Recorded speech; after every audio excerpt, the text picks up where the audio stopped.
June 12, 2025 భారతదేశం మరవలేని ఒక విషాదకర రోజు. ఒక విమానం టేకాఫ్ అయిన కొన్ని క్షణాల్లోనే అగ్నిపర్వతంలా కూలిపోయింది. ఈ ప్రమాదంలో 265 మంది అమాయక ప్రజలు ప్రాణాలు కోల్పోయారు. ఏం జరిగింది? ఎలా జరిగింది? ఎవరు బాధితులు? ఈ వీడియోలో పూర్తి వివరాలు మీకోసం. ప్రమాదం వివరాలు.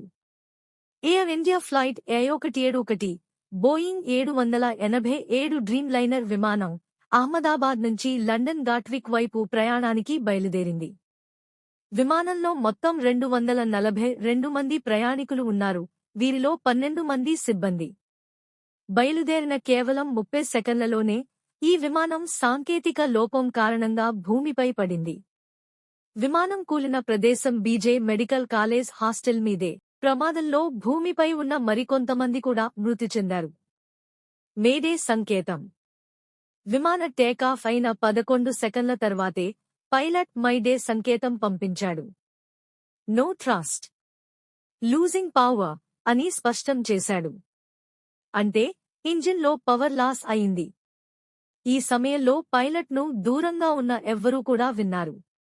కానీ సమయం చాలదు.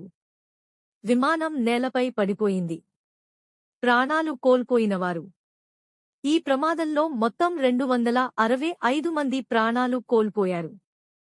విమానంలో ఉన్న ప్రయాణికుల్లో ఒక్క విశ్వాస్ కుమార్ రమేష్ అనే యువకుడు మాత్రమే ప్రాణాలతో బయటపడ్డాడు.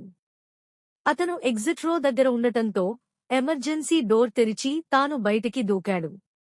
ఇది నిజంగా ఒక అద్భుతం. ఈ ప్రమాదానికి కారణం ఏమిటి అనే దానిపై ఎయిర్క్రాఫ్ట్ యాక్సిడెంట్ ఇన్వెస్టిగేషన్ బ్యూరో దర్యాప్తు మొదలుపెట్టింది. బ్లాక్ బాక్స్లు లభించాయి.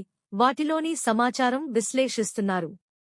ఈ ప్రమాదం బోయింగ్ 787 డ్రీమ్ లైనర్ చరిత్రలో తొలి హల్లాస్ కావడం గమనార్హం. ప్రధాని మోదీ ఈ ఘటనపై తీవ్ర దిగ్భ్రాంతి వ్యక్తం చేశారు. బాధిత కుటుంబాలకు 1 కోటి రూపాయలు పరిహారం ప్రకటించారు.